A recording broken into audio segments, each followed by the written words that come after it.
We are blessed again today because we are here together again. Amen po ba? Amen. Amen. Bago ang lahat, gusto kong i-welcome muna natin ang ating mga visitors. Meron tayong visitors. Sila po ay kilala, friend, at invited ni Sis Jen. Welcome po sa In and Out, Pastora Erica, and Sis Jenna, and Bro Lorenzo. Welcome po. Sana makasama pa namin kayo ng tagal. Kasi tulad sa mga visitors natin na nawala sila agad. So, as we begin, may basahin muna akong verse ng Bible. Let us remember the words of Psalm 100.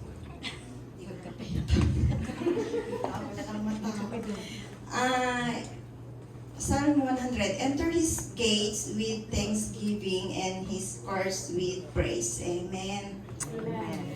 So, bago natin tawagin ang ating worship team, let's prepare our hearts and stand together as we lift our voices to the Lord. Amen po ba? Amen. Amen.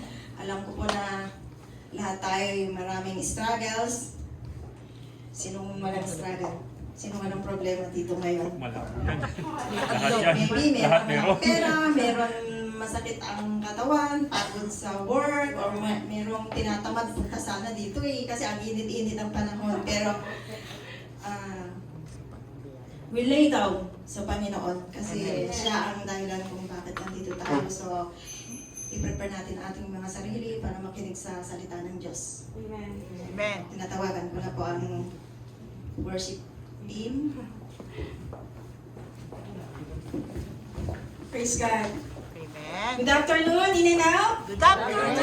Good afternoon. It's good to see you all again. Tunay nga na nakakataba ng puso at nakakalakas ng pananampalataya na every Sunday makita mo yung mga kapatiran mo na sa kabila ng pagod, init ng Panginoon ay nagpupumilit pumunta para dumalo. Hindi lamang makita yung bawat isa, kundi para sumamba, magpuri, magpasalamat sa Panginoon. Amen? Amen. Amen. Hallelujah.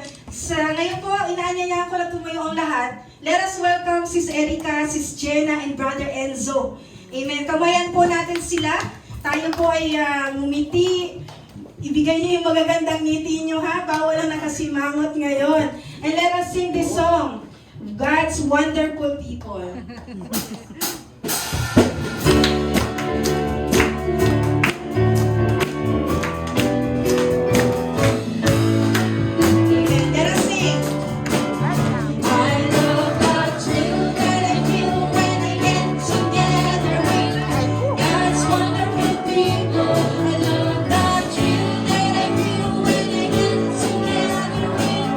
God's wonderful people, one sight just to see.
Let us call Brother Francis to lead us in opening prayer.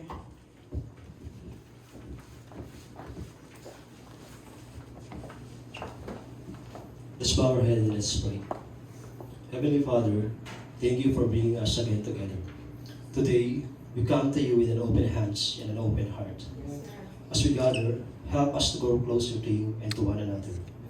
Give us wisdom as we learn from your word, courage to live our faith, and a faith across that our efforts have purpose.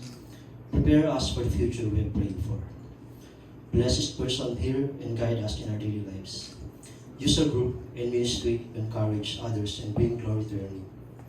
As we move forward, fill our hearts with hope. May your presence be with us in all that we do. In Jesus' name we pray. Amen. Amen. Praise the Lord. Amen. Praise God. Ang sabi kanina nung ating presider, sabi ni Sis Vicky sa Psalms 100, let us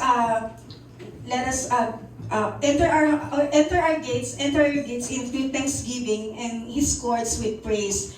Na tunay nga, we choose to come here to thank the Lord, not because everything is perfect, amen, but because God is good. Amen. Nagpupuri tayo, sumasamba tayo sa Panginoon, hindi dahil sa kung anong sitwasyon ng buhay natin. Ito ay hindi nakabase doon sa kung masaya ka ba ngayon, malungkot, kung naghihikaos ka ba o sagana. Nagpupulit, sumasamba tayo dahil siya ay Diyos. At karapat-dapat siyang purihin sa Espiritu at sa katotohanan. Amen? Amen. So let us thank the Lord, let us give Him praise, and let us sing this song. Praise God.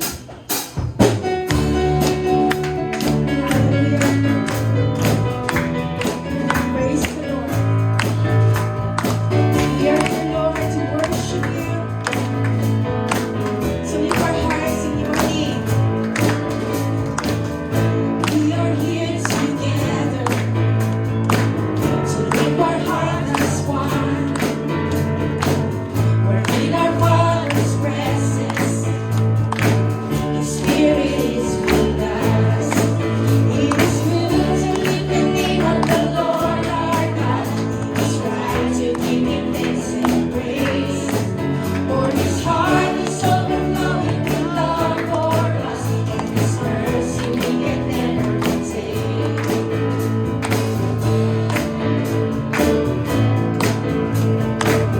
And each and every morning, we'll tell of His great love, of all His faithful mercies, and all that He has done. For who can match His kindness, even? And who can count His words?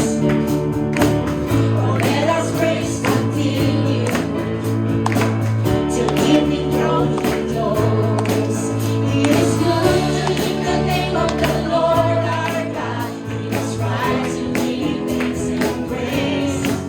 For His heart is overflowing with love for us, and His mercy we can never. It is good. It is good to lift the name of the Lord our God. It is right to give Him thanks and praise.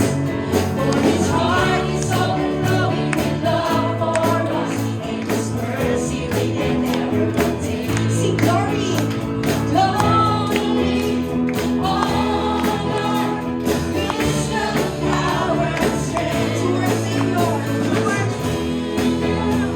Jesus, worthy of all our praise. Sing glory, glory, honor, wisdom, power, and strength to our Savior, Jesus, worthy of all our. For the last time, oh glory, honor, wisdom, power, and strength to our Savior, Jesus, worthy of all our praise. It is good to lift the name of the Lord our God. It is right to give Him thanks. Come on, lift up your voices, church. For His heart is overflowing with love for us, and His mercy we can never contain.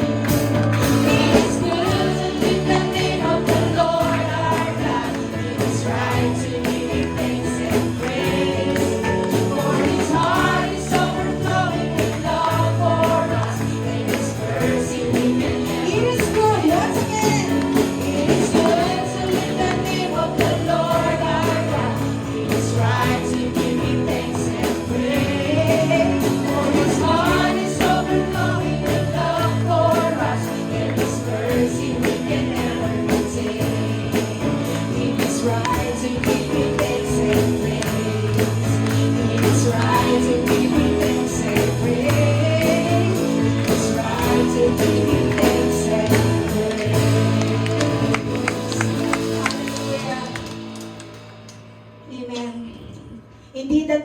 praise belongs to our God. Amen? All the glory, the honor, the praises belongs to our God alone. Let us continue to praise the Lord. Hallelujah. Sige po, ipalakpak natin ang ating mga kamay para sa Panginoon. Tandaan ang ating pananampalataya, tandaan ang ating pagsamba at pagpupuri. Every praise is to our God. Every word of worship with one accord. Every praise is to our God. Sing hallelujah. Sing hallelujah to our God. Glory, hallelujah is to our God. Every praise. Every praise is to our God. Once again, going down. Every praise is to our God. Every word of worship with one accord. Every praise is to our God. Sing hallelujah to our God. Glory, hallelujah is to our God. Every praise is to our God. Sing every praise. Every praise is to our God. Every word of worship with one accord. Sing every praise. Every praise Every praise. is to our God. Sing hallelujah to our God. Glory, hallelujah is to our God. Every praise is to our God. God, my Savior. God, my Savior, God, my healer, God, my deliverer. Yes, He is. Yes, God, my Savior. God, my Savior, Let us declare. God, my God, my healer, Redeemer. God, my deliverer. Yes, He is. Yes, He is. Every praise is to our God. Every word of worship with one Come accord. on, every praise. Every praise is to our God. Hallelujah. Sing hallelujah to our God. Glory, hallelujah is to our God. Every praise is to our God, my God. Savior. God, my Savior. God, my healer. God, my deliverer. Yes, He is. Yes, He Once is. again. God, my Savior. God, my healer. God, my deliverer. Yes, He is. Yes, He is. Yes, He is. Yes, He is. Yes, He is. Every praise is to our God. Every word of worship with one accord. Every praise Every praise. every praise, every praise is to our God. Hallelujah. Indeed that every praise, every worship belongs to our God alone. Amen. Hallelujah. Amen. Let us continue to worship the Lord. Napakasarap kantahin ang awiting ito. Ito ay puno ng pagsamba, puno ng pagpapakumbaba, na wala kang ibang dalangin, wala kang ibang desire, kundi ang mabigyan ng kapurihan at kalwalhatian ng ating Panginoon. Amen. To be pleasing you. Nawa yun yung masabi ng ating mga puso. Hindi lang kapag Sunday, Hindi lang kapag may kasama kang kapatiran, but we want to please God even in private and in public. Amen. Yes, Lord. Hallelujah. Thank you, Lord. We want to live our life pleasing with you, God. Thank you, Jesus. Lord, I want to live my life to please you. I bring my heart before you to revolve. Make of me a vessel fit for honor, that I might shine to you as sparkling gold. To be pleasing you, pleasing you. This is all I really want to do. To be pleasing you, pleasing you. This is all I really want to do.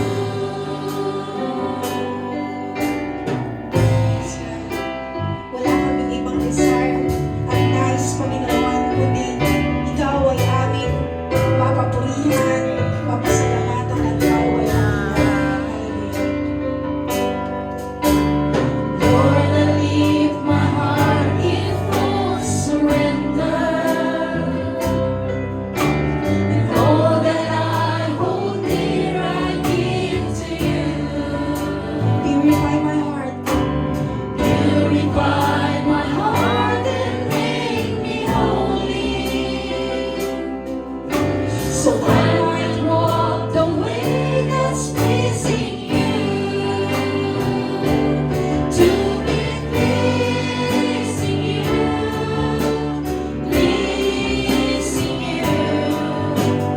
This is all I really wanna do.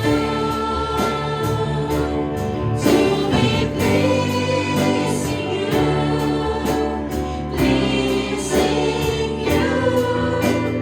This is all I really wanna do. Sing once again. To be pleasing you, pleasing you. This is all I really wanna do.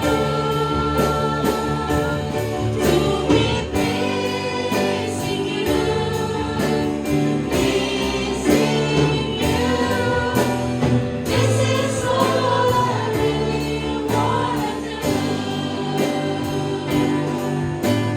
This is all I really wanna do. This is all. This is all I really wanna do. Yes, God. Lord, to be pleased you, that is the desire of our hearts, O God. Panginoon, nakikita mo ang lahat ng aming mga dalahin, Panginoon. Lahat ng aming pagsubok, lahat ng aming mga struggle, Panginoon. Lord, walang nababalik sa'yo. Bukas na aklat ang aming buhay, Ama. Yes. At lahat ng iyon ay pinagkakatiwala namin sa iyo, Panginoon. You alone, our God, deserve the highest praises, glory, and honor, Panginoon. Thank you, Jesus.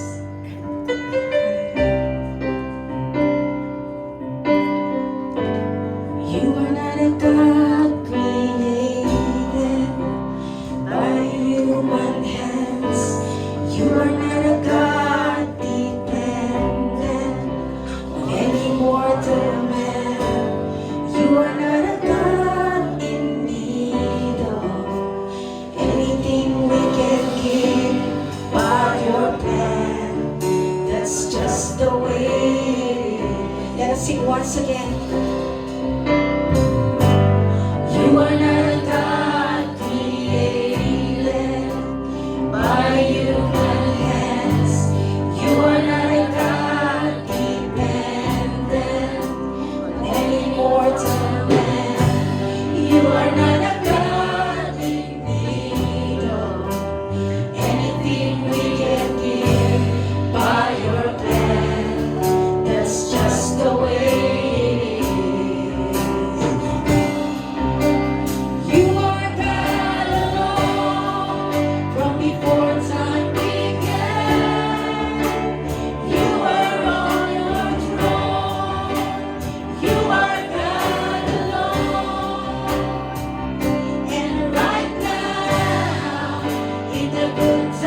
will never end. You're the only God that's worthy of everything we can need. You are God, and that's just the way it is.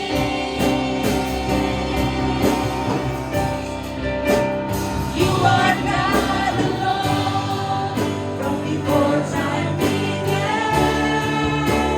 You are on your throne. You are God alone. And right now, in the good times and bad, you are on your throne. You are God alone. Unchangeable, unchangeable,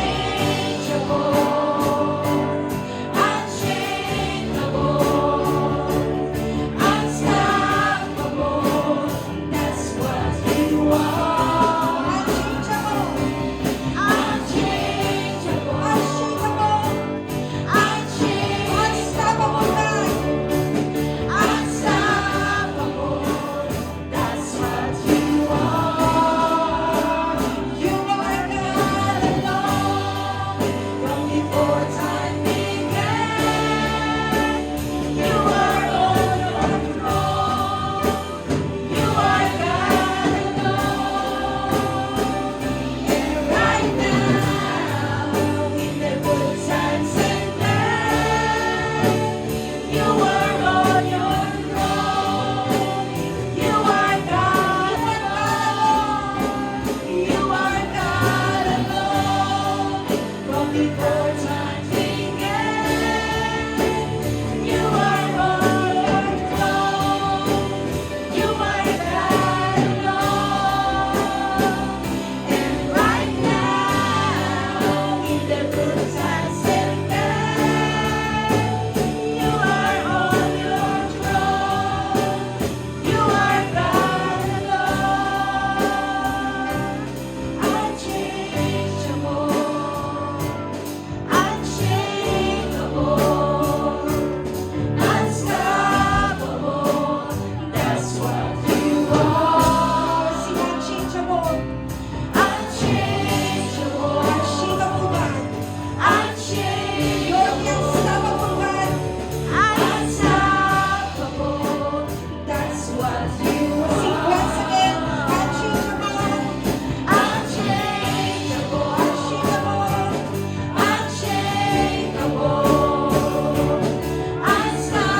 unstoppable. That's what you are. Amen. Hallelujah.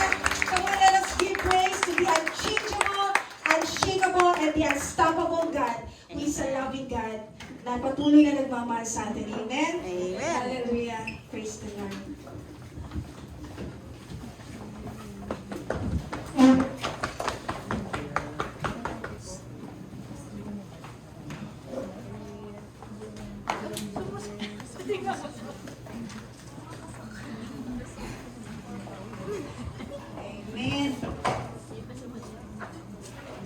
Tunay nga po na napakasarap na maglingkod sa Panginoon. Amen po ba? Amen. Amen. Ang saya sa pakiramdam.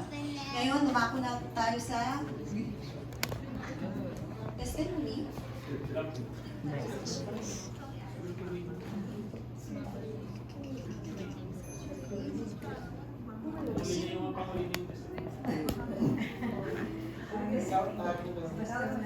Message. Huli na yung testimony. Sa scripture reading ko na tayo. Okay, maraming salamat po, Sis Vicky. And si Sis Vicky ay ano po siya, introvert katulad ko. But thank you so much at handa po siya magpagamit sa Panginoon to lead us in worship this afternoon.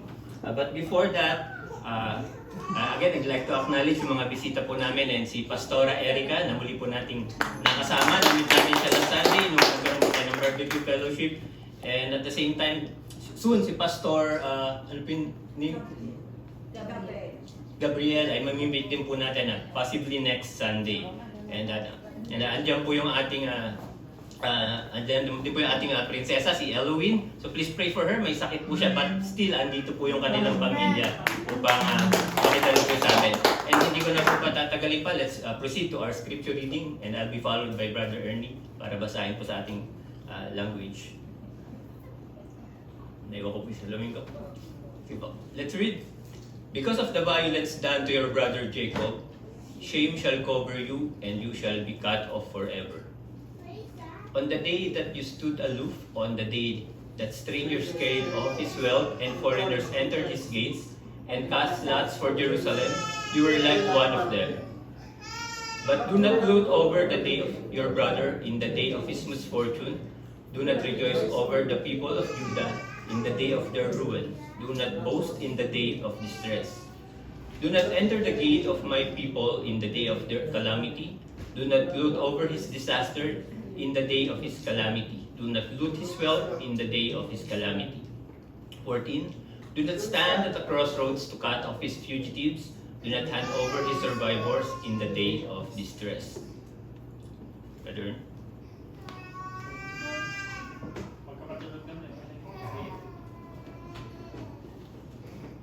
Dahil sa ginawa mong karahasan sa angkan ng kapatid mong si Jacob, sa kahiyay malalagay ka at mahihiwalay sa akin magpakailanman. Pinanood mo lamang sila ng araw na pasukin ng mga kaaway, kasing sama ka ng mga dayuhan na nananamsam at naghahati-hati sa kayamanan ng Jerusalem na kanilang tinangay. Hindi mo dapat ikinatuwa ang kapahamakang sinapit ng iyong mga kapatid sa lupain ng Juda. Hindi ka dapat nagalak sa araw ng kanilang pagkawasak. Hindi ka dapat naging palalo sa araw ng kanilang kasawian. Hindi mo dapat pinasok ang lungsod ng aking bayan, ni pinagtawanan ang kanilang kasawian, at sinamsam mo pa ang kanilang kayamanan sa panahon ng kanilang kapahamakan. Hindi ka dapat nag-abang sa mga sangangdaan upang ang mga puganti doon ay hadlangan. Hindi mo na dapat sila ibinigay sa kalaban sa araw na iyon ng kanilang kapahamakan. Ang salita ng Diyos. Amen.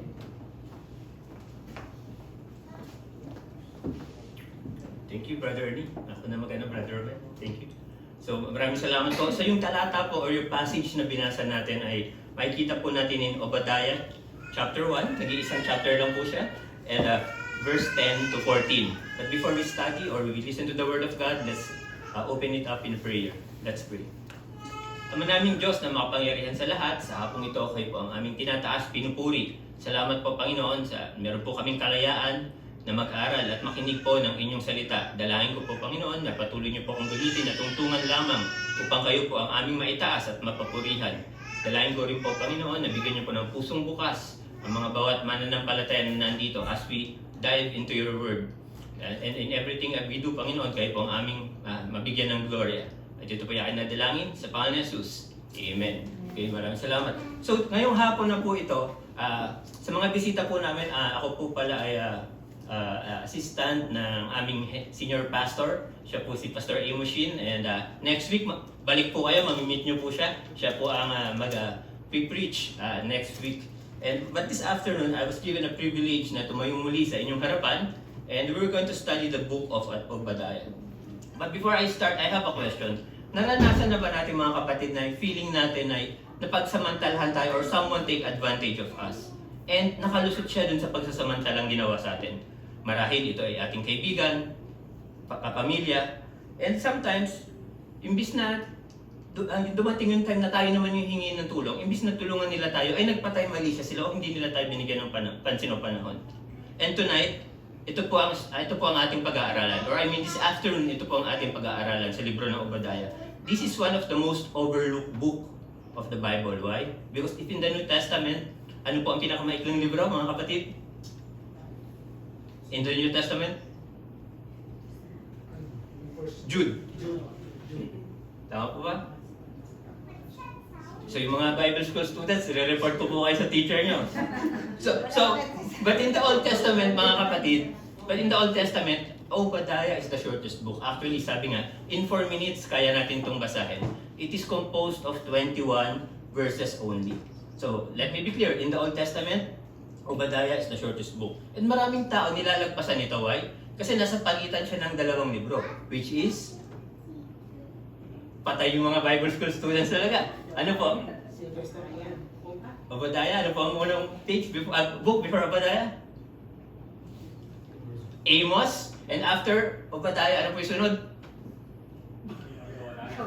Jonah. So, salamat po sa inyong katahimikan.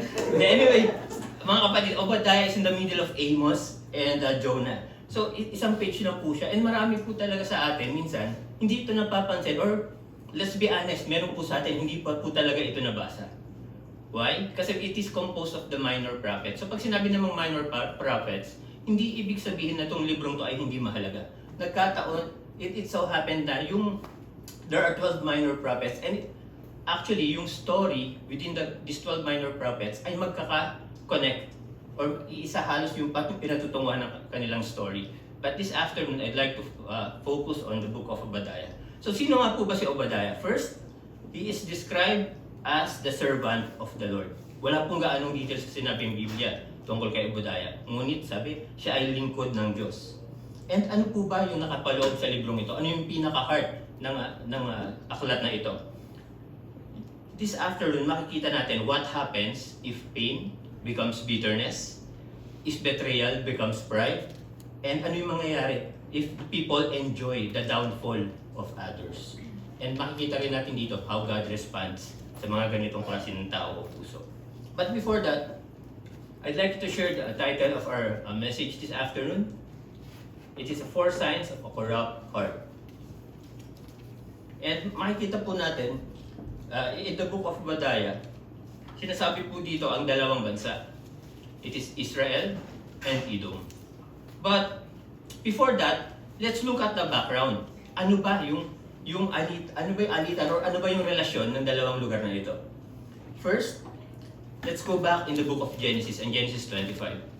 So before Israel and Edom become nations, there were 2 brothers, dalawang magkapatid. It was Jacob and Esau.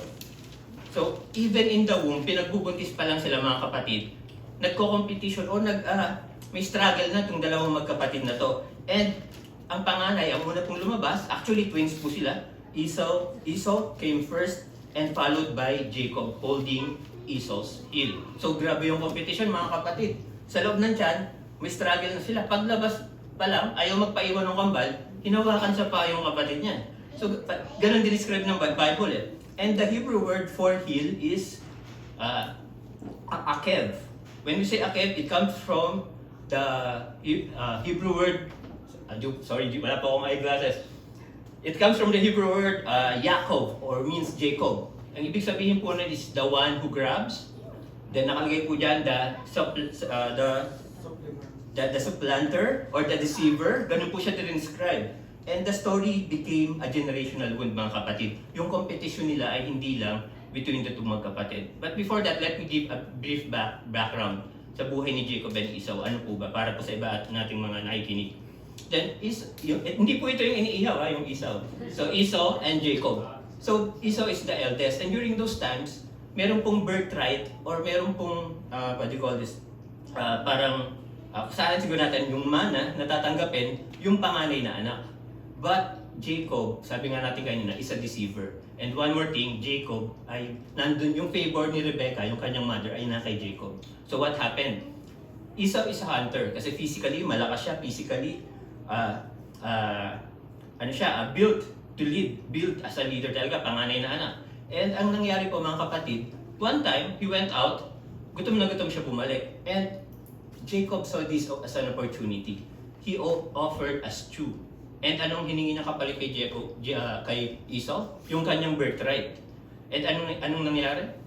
Out of sobrang gutom, kinain na lang ni Jacob and nag-agree na lang siya without thinking further. Then next what happened? Inutusan si Jacob to hunt. Si Esau to hunt ng kanyang father. Sino po ang kanyang father?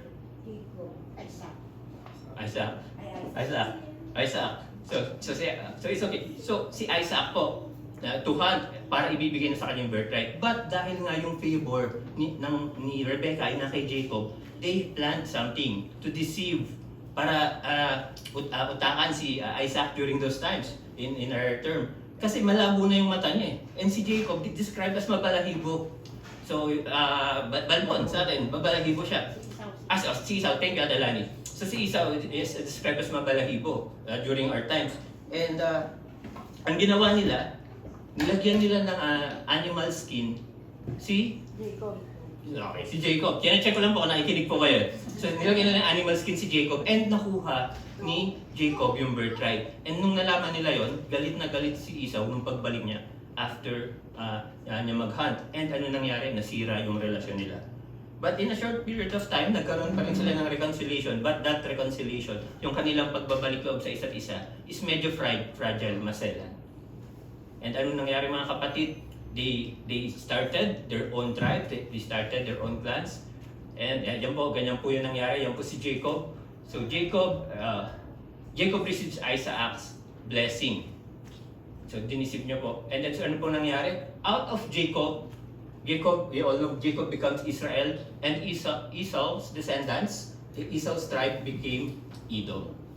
So makikita natin, even though merong conflict o hindi pagkakasundo itong dalawang tribe na to, ay sila po ay blood related. And makikita po natin paano po dinescribe yung kanilang relasyon. Sabi po, in Hebrew, it's called akh or brother, blood sibling.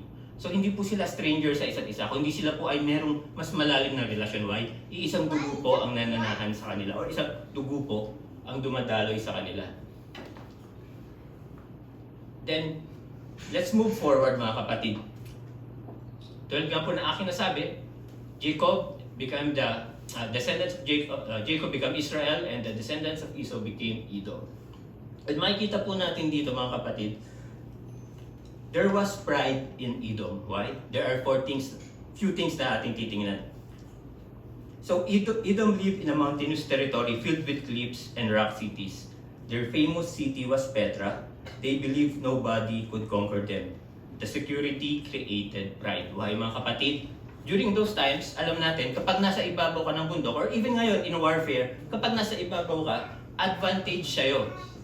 Una, may vantage point ka sa mga kalaban. Pangalawa, mini vantage point, parating pa lang, tanaw mo na, makakapaghanda ka. Pagdating naman sa labanan, mas pabor sa'yo kasi katulong mo yung gravity. Pag bumato ka ng sibat, nagpana ka, katulong mo yung gravity. Unlike sa baba ka makikipaglaban papunta sa taas.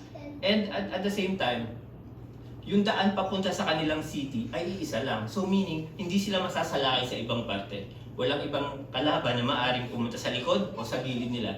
Makikita nila, paparating pa lang. And dahil dito, nagkaroon sila ng matinding pride sa puso. Why?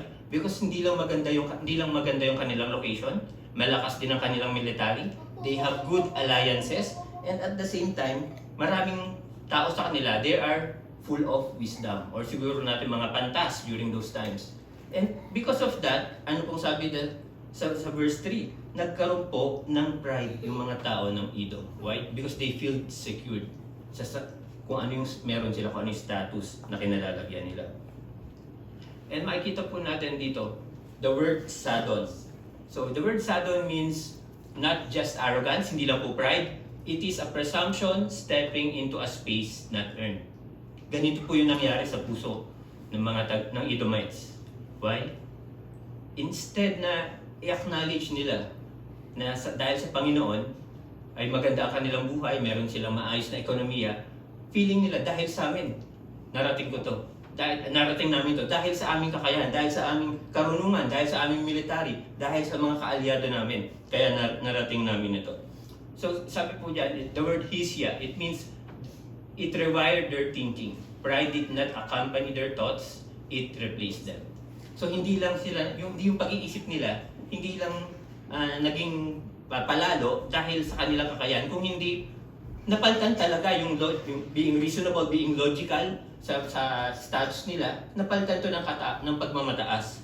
And makikita natin dito mga kapatid, sabi sa Biblia, on verse 3, so wala po sa binasa natin, but gusto ko ipakita sa inyo, on verse 3 sabi po dyan, the pride of your heart has deceived you. Patungkol po sa Edom. You who live in the clefts of the rock, in your lofty dwelling who say in your heart, ano pong sabi ng mga Edomites? Who will bring me down to the ground? Siguro mga kapatid, yung pride, it became their lens. It became their stepping stone para masabi nila na to. Sinong magpapabaksak sa amin? Sinong kakalaban sa amin in our current status? So, akala nila mga kapatid, yung mga bundok nila, they feel secured. Akala nila yung success nila, yung talino ng mga mamamayan nila, dahil sa sarili namin kakayahan, nag-aral kaming mabuti.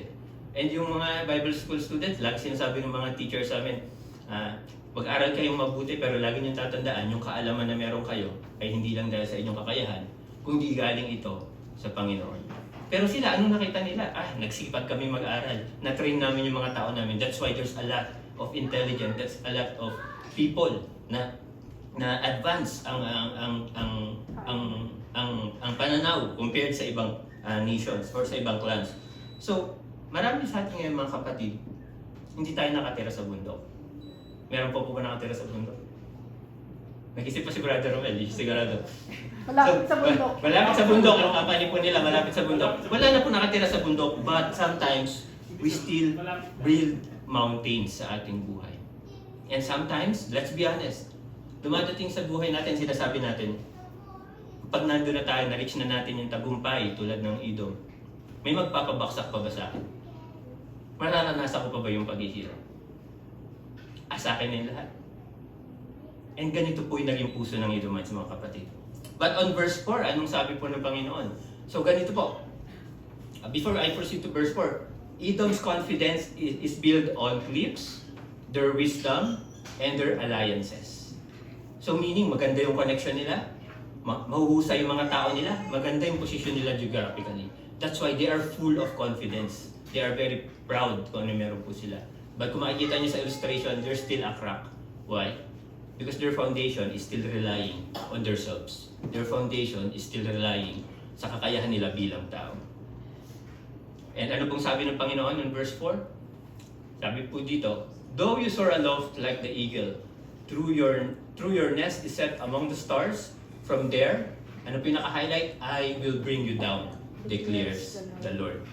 So, when we say I will bring you down, the Hebrew word of it is Misham Oreka. Sige nga po. Misham Oreka. Oreka. So Misham means from there, and Oreka means I will bring you down. So ito po yung sabi ng Panginoon sa mga Edomites. It is very short, it is very direct mga kapatid.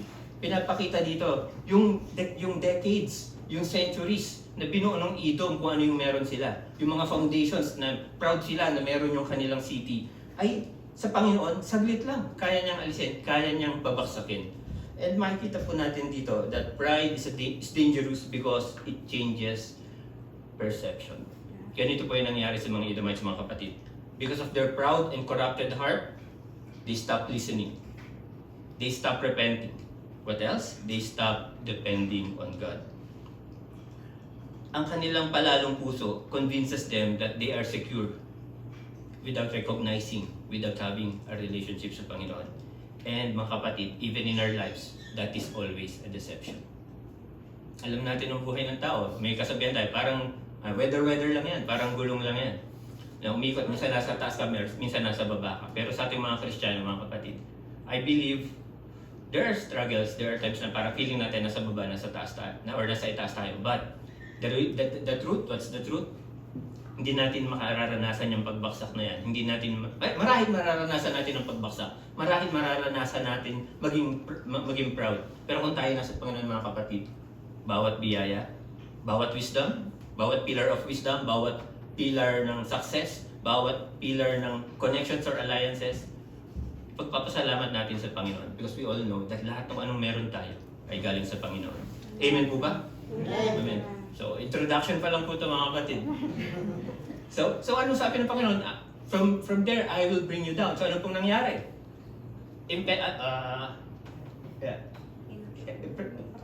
Impregnable fortress, sabi ng Panginoon, tinatakan, it's temporary. Powerful alliances, it's temporary. Renowned, sorry po, renowned wisdom, it's also temporary. Why? Dahil hindi ito nakatayo, hindi ito nakabase, hindi ito nagtitiwala sa kalooban ng Panginoon sa bansang ito. And ano po and next po nangyari, anong po sabi niya? That you stood aloof. So, okay. Active po yung congregation. Thank you for reading, mga kapatid. So, dito na po tayo papasok sa heart ng ating mensahe. There are 4 stages of moral collapse sa mga tao ng Edom. First, sabi niya nga po, nakasulat dyan, on that day that you stood aloof, on that day that strangers carried off his wealth and foreigners entered his gates and cast lots for Jerusalem, you were like one of them. So ano po ba yung nangyari bago po yung talatang yan? Jerusalem was attacked, was destroyed by Babylon. And Edom, bilang Israel's brother, had a choice.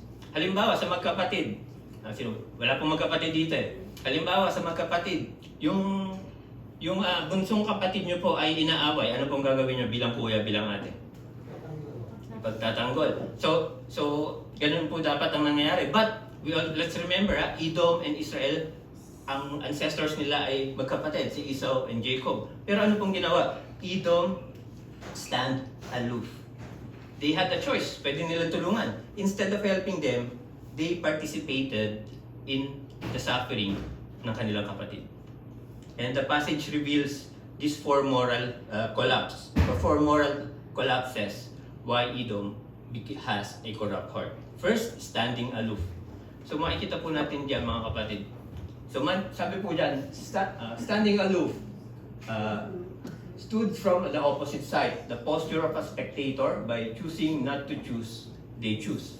So meaning, nung nakikita nilang sinalakay na yung mga kapatid nila, nung nakikita nilang sinusunog na yung city nila, nanonood lang yung Edom. Wala silang ginagawa.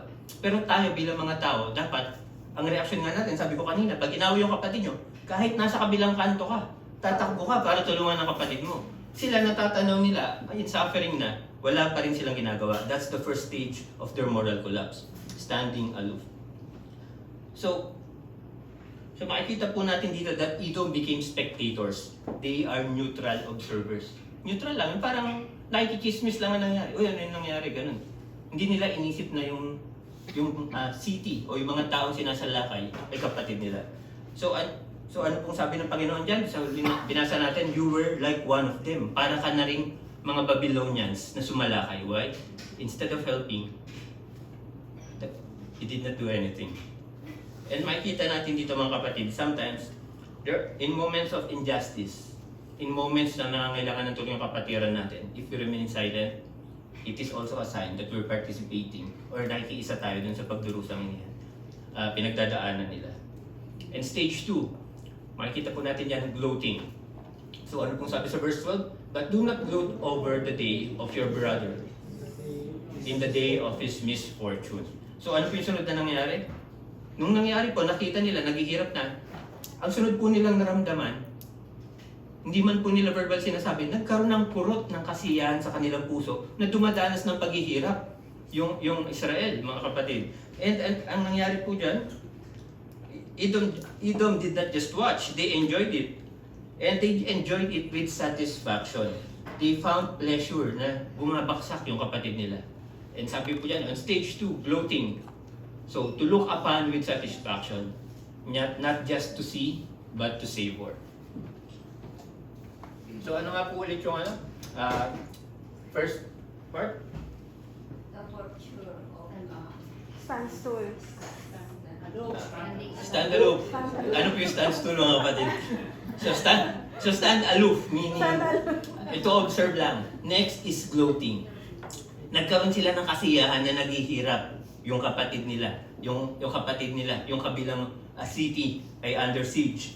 And makikita natin dito, mga kapatid, that yung kasiyahan na yon, even in our modern times, may mga puso tayong ganyan eh. Sometimes nakikita natin nahihirapan yung kapatid natin. Lalo na kung nakaalitan natin or meron hindi tayo maayos na meron tayong hindi pinagkasunduan. Aminin nyo man o hindi. There is always a simple deserve. Sabi yung common term. Okay, yan. So minsan ganun yung attitude natin, deserve. Pag nakita natin na nahirapan or under struggle yung kapatid natin, and it's called gloating.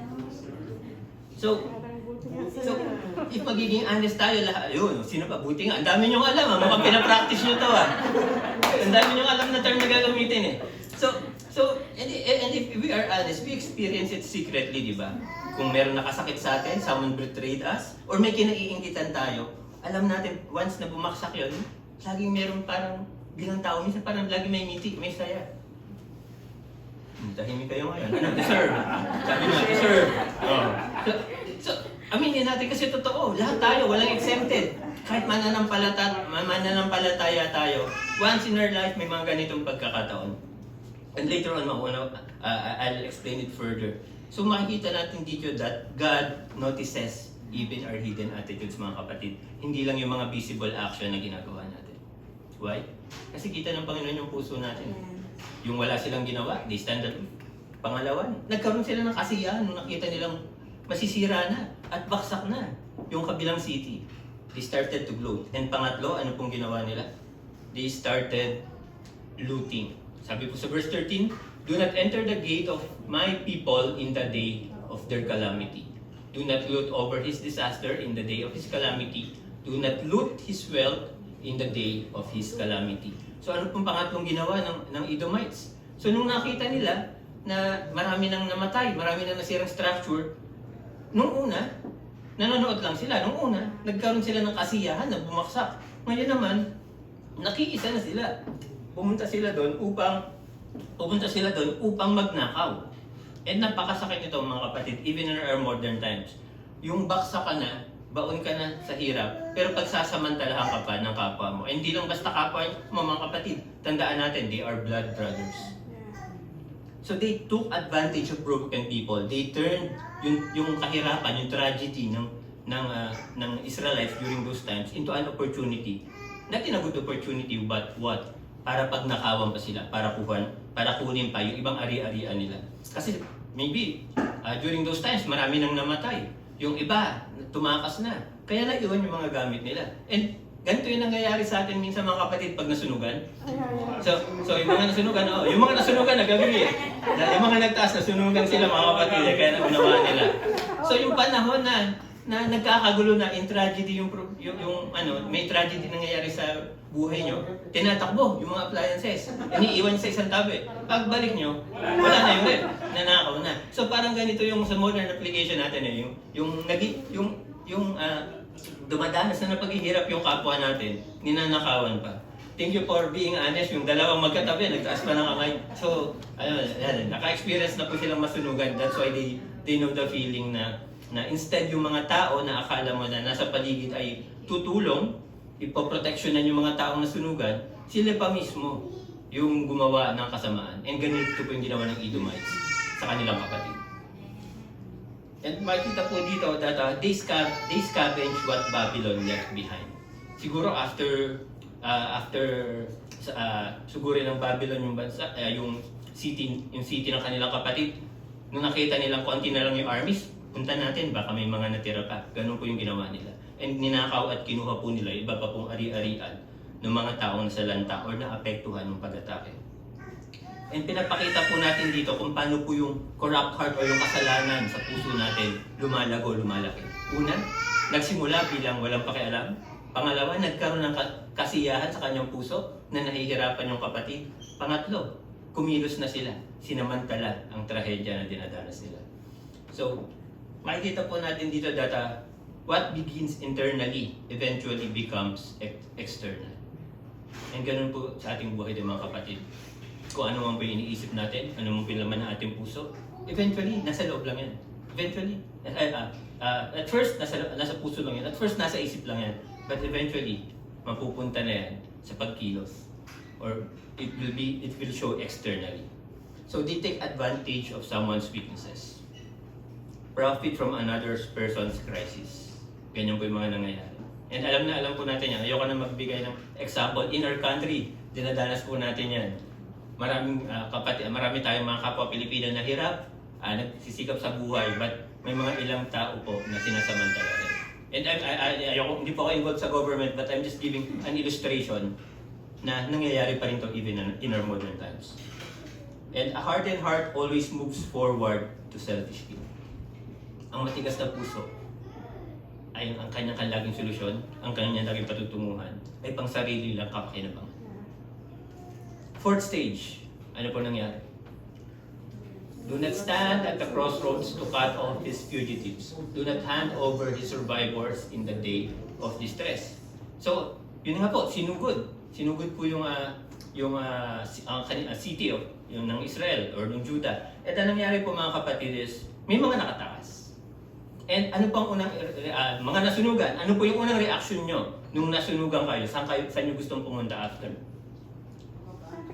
Sa kamag-anak. And ganun din po ang ginawa ng mga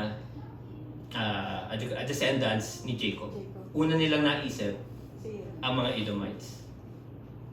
Punta tayo doon kasi kadugo natin sila, tutulungan nila tayo, tatanggapin nila tayo. Tulad ng sinabi po nung isang kapatid natin, unang reaction, after masunugan, after maisalba yung mga gamit, tatakbo sa pinakamalapit na kamag-anak. Why? Kasi kadugo eh. And ganun din po yung naging mindset ng mga tao ng Israel during those times. And ano pong nangyari sa kanila mga kapatid? Sabi po dyan, do not stand at the crossroads to cut off his fugitives. So meaning, yung mga nakatakas po, hinarang pa ng Edomites to do what? Isinurrender po sa mga Babylonians.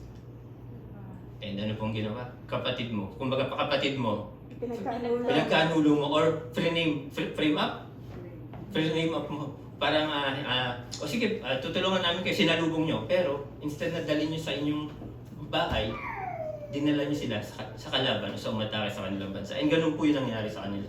So, the refugees from Jerusalem ran toward Edom for help. Why? Dahil nga po, kapamilya. They were family. But instead of refuge, Edom handed them over. And ito yung lowest point ng story nila mga kapatid. Why?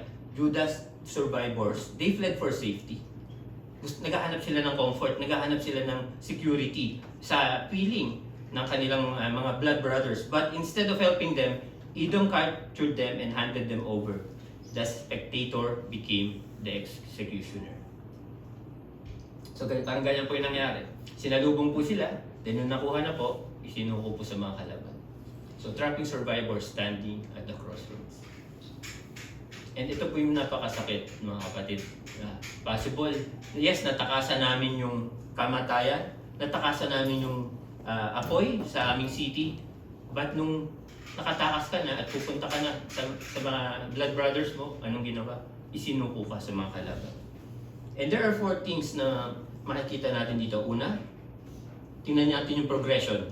First, there is an indifference. Pangalawa, enjoyment. So nagkaroon sila ng kasiyahan nung sinasalakay na yung city. Pangalawa, exploitation, ninakawan. And pang-apat, nagpakita na sila ng cruelty. Binenta na nila yung kanilang blood brother. Binenta na nila sa mga kalaban. And mga kapatid, ang katotohanan, nobody becomes cruel overnight. It is a process. It is a process. Hindi natin napapansin, palapit na tayo ng palapit sa pagiging mapait. Yung iba maasim, pero dito, palapit na tayo ng palapit bilang mapait. Why? Kasi they were bitter. Possible because hindi natin alam. Maybe in the stories, the Edomites, they still have resentment sa ginawa ni Jacob sa kanyang kuya. And nakakita sila ng pagkakataon upang makabawi. Pero hindi nila napansin, yung maliit na resentment na yun ay lumaki. Hanggang mag-cause na ng malaking harm, hanggang mag-cause na ng malaking dagok sa kanilang blood brother. They seek revenge than reconciliation. So Obadiah is showing that cruelty begins long before violent actions. It begins where? At the heart. And alam natin, pag narinig natin yung corrupt, galit na galit kagad tayo. Di ba? Why? Kasi, totoo, what happens if someone has a corrupt heart? So, hindi ulit sa government, what happens when we have a corrupt heart? Ano nangyayari, mga kapatid? Walang magandang nangyayari. Madalas, ang nagsasuffer, yung mga tao, instead yung mga tao mas mababa o yung mga tao nagsusumika. What happens if someone has a corrupt heart, mga kapatid? Instead of helping out, we became selfish, we became self-centered. Why? And tama po, corrupt.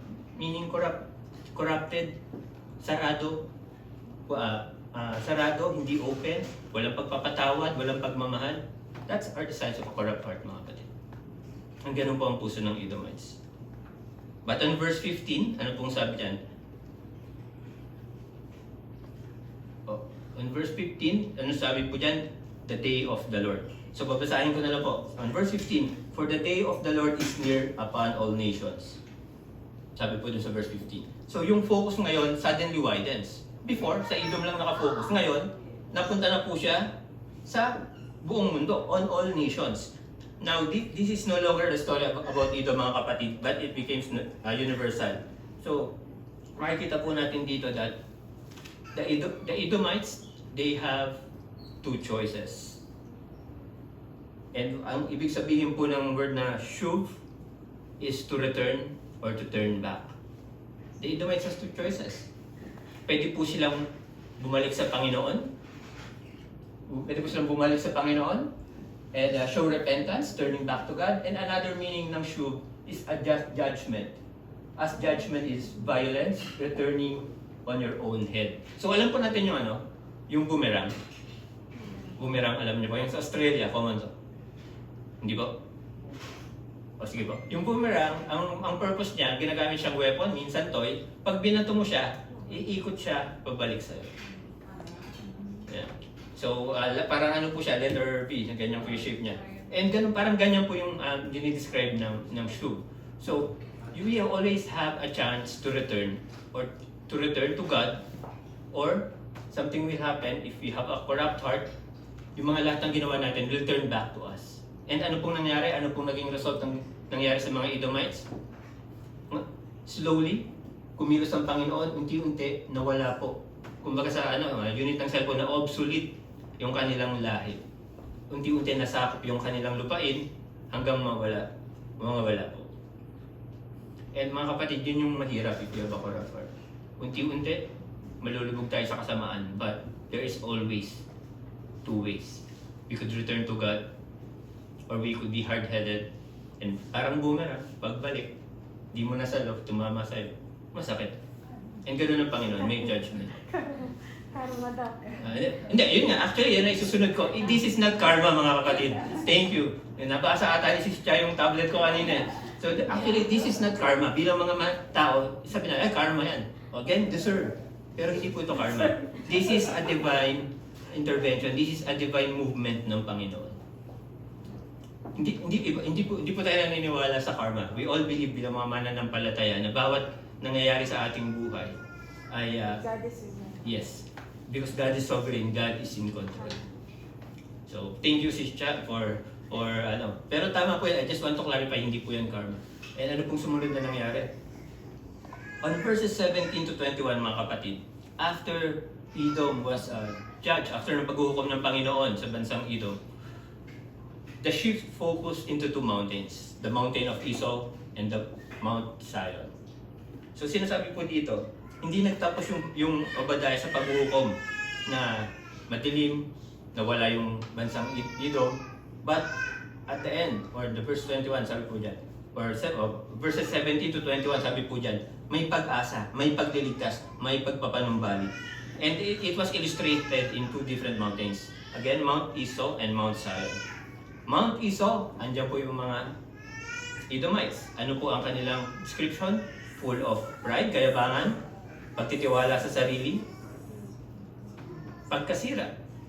While on Mount Zion, ito po yung kababaang loob, pagtitiwala sa Diyos, salvation, or ang ating kaligtasan.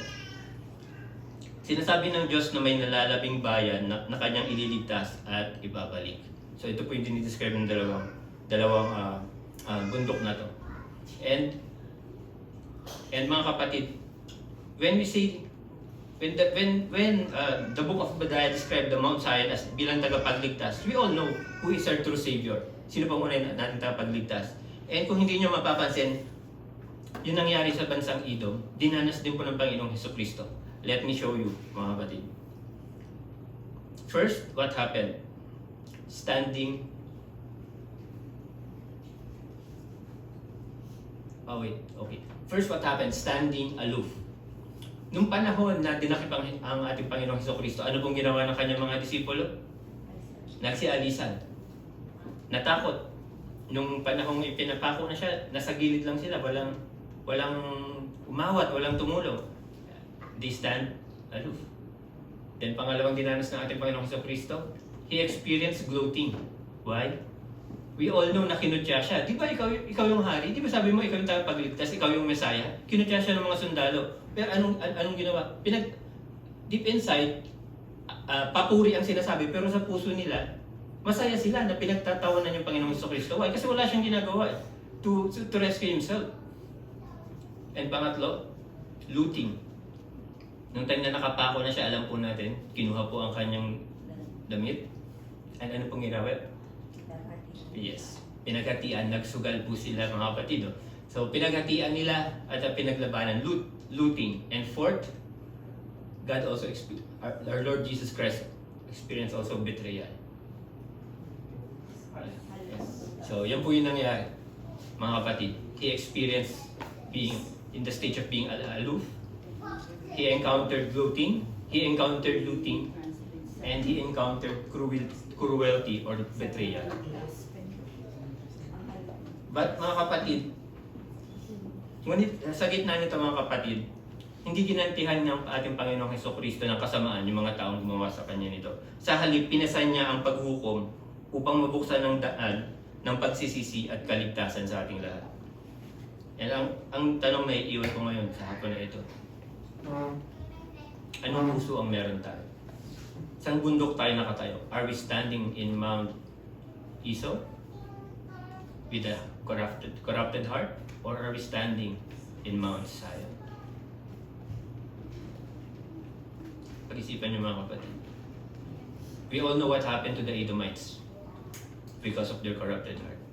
And sa araw na ito, hindi ko sinasabing hindi tayo nakakaranas na ito, but if you have experience or may sa puso niyo, alam niyo sa sarili niyo that you are encountering these 4 stages mga kapatid, this afternoon, lapit kayo sa Panginoon.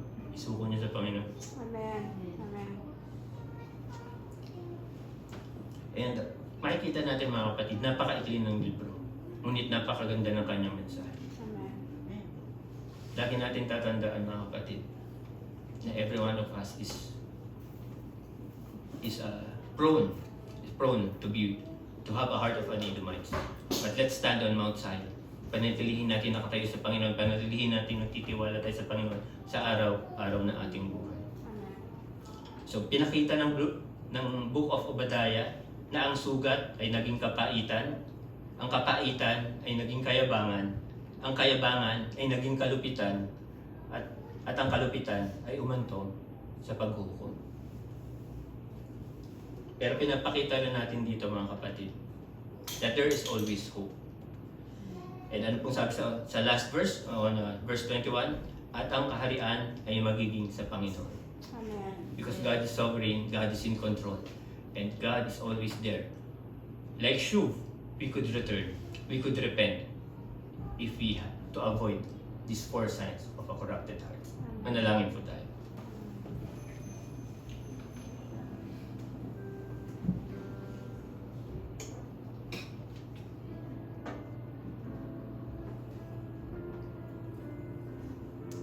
Aming Ama sa Langit, maraming salamat po sa mensahe aming narinig sa araw na ito in the Book of Obadiah. It is just a short book, Panginoon, but punong-puno ito ng paalala, mensahe, at pag-asa, Panginoon, sa aming buhay Kristiyano. Panginoon, habang sinusuri namin ang buhay ng Edom, tulungan mo kaming makita rin ang aming sariling puso. Patawarin mo kami sa aming pagmamataas, sa pagiging walang pakialam at sa mga pagkakataong mas pinili namin ang sarili kaysa sa kapakanan ng iba. Give us a heart, O God, na mahabagin, a heart na marunong magmahal, a heart na handang tumulong sa mga nangangailangan. Panginoon, dalhin mo rin ang aming kagalingan sa mga nasaktan, sa mga pinagtaksilan o iniwan ng mga taong kanilang pinagkatiwalaan. Paalahanan mo sila na nakikita mo ang kanilang mga luha at hindi mo sila pinababayaan. Dahil ko, Panginoon, na kayo pong patuloy na aming sandigan, kayo po ang aming patuloy na pagkatiwalaan, unlike the city of Edom, which rely on their own, which become proud because of their own success. Bilang mga mananampalataya, Panginoon, ano man po ang aming na-achieve, ano man po ang aming nakuha, ay binabalik po namin ito sa inyo to give glory and praise to you. Give us a heart, Panginoon, na hindi mapagmataas, hindi nagkakaroon ng katuwaan sa pagsubok ng aming mga kapatiran, but give us a merciful heart, give us a compassionate heart, that we could reach more souls, that we could reach more people na hindi pa po nakakarinig ng inyong salita at nangangailangan po ng tulong, O God. Salamat po sa inyong anak na si Jesus na naging tapat kahit siya'y iniwan, kahit siya'y nakaranas ng pagkutya at nakaranas ng pagtataksil sa mga tao sa kanyang paligid. Tulungan mo kaming maging higit na katulad niya araw-araw. Help us to grow, help us to walk according to God's plan in our lives, O God. And sa hapong ito, sa aming pag-uwi, sa aming pagtatapos, gabayan mo kami, napiliin namin ang landas ng Zion, O Panginoon. Ang landas na may kababaang loob, pagmamahal, at pagsunod sa iyo. And lahat na ito ay aming dinadalangin sa matamis at banal na pangalan ni Jesus. Amen. Maraming salamat. Palakpakan natin.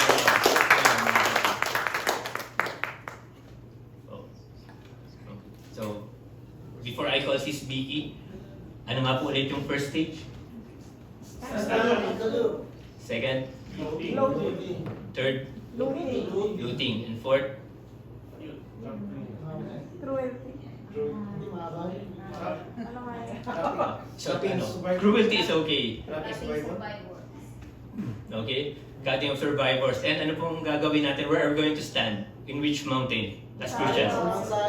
Okay. Nakainig po lahat. Maraming salamat. And papalakpan po ulit natin ang Panginoon. To God be the glory. Okay? Price. Sir.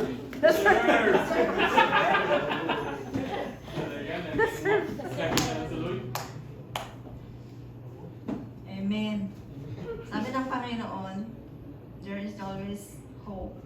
So, ang napakinggan natin na ngayon is na mensahe is nakaka-touch ng puso, di ba? Ngayon sa testimony, baka may gusto mag-share ng dyan. Hindi mo natatapos eh. Baka gusto mo na ituloy yung program. Isa-isa ko. Baka nahihiya lang kayo. Kasi, ikaw na. Diba? Amen. Praise the Lord. Yes, about sa message, naranasan ko rin yan kasi yung kapatid ko talaga. Even though yun nga kapatid ko siya, nandun pa rin, nandun yung niya, yung, ang gusto niya siya lang yung may kaya at siya ako. Kumbaga, ang daming pang-aalis ang ginawa niya kasi nag-abroad ako, marami ako pinanggaling na abroad, pero ang sinasabi niya sa akin, ang tagal ko sa abroad, wala akong napatayong bahay. So, hindi ako sa akin malayo kasi bilang kapatid, masaya ako, siya kasi nakapagpatayo dahil nasa Pilipinas siya, pero ako, nag-abroad, wala akong napatayong bahay. Pero hindi ako nainggit, mas natuwa ako sa kanya kasi nga, hindi siya nag-abroad, pero nakapagpatayo, ako hindi. Nag-abroad, hindi ako nakapagpatayo, pero hindi porket nag-abroad ako ay may pera ko. Lahat ng iyon ay pinapadala ko sa magulang ko. So, wala akong iniipon sa sarili ko noon. Pinapadala ko siya. Then, that time na, ito na yung last na option ko, yung huling pag-abroad ko, ito sa Korea. Dito na ako, biniyayaan ng Panginoon na talagang nagpapasalamat ako sa Kanya at yun, mas lalo kong, yung biyaya niya lalo kong natamasa dahil mas nakilala ko siya, naintindihan ko yung pag-ibig niya sa akin o sa bawat isa na talagang kung tutusin, gusto kong gumantay sa kapatid ko, pero hindi ko ginawa. Pinag-pray ko at nagpapasalamat ako sa Panginoon ngayon. At ngayon, natatamasa ko na yung kaginhawahan.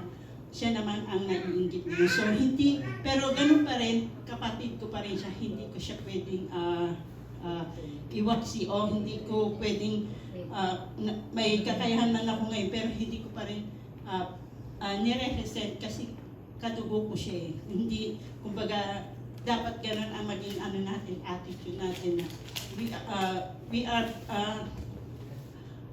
magkakapatid. Yung kapatid ko sa dugo ay talagang hindi mo pwedeng itakwid kasi kadugo mo siya. How much more kung tayo ay magkakapatid pa sa Panginoon. So talagang nagpapasalamat din ako sa Panginoon dahil hindi niya ako binigyan ng ganung puso na katulad ng Ido. At yun nga, kasi nung panahon na talagang down na down ka, hahanapin ka ng Panginoon kung talagang, kumbaga, kung nandun, alam ng Panginoon yung puso ko. So talagang nandun yung pagpipray ko pa rin lagi na makakilala rin sila na tulad ko. Kasi hindi ako nagsisisi sa bilang isang Kristiyano dahil mas lalo akong minahal ng Panginoon. Even though hindi man niya ako ganong kamahal, alam ko, mahal na mahal ako ng Panginoon Jesus. Sa Diyos lamang po ang papuri.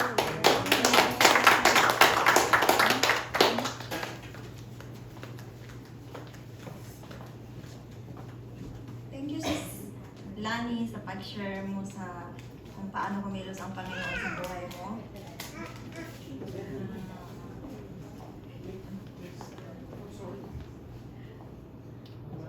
Announcement.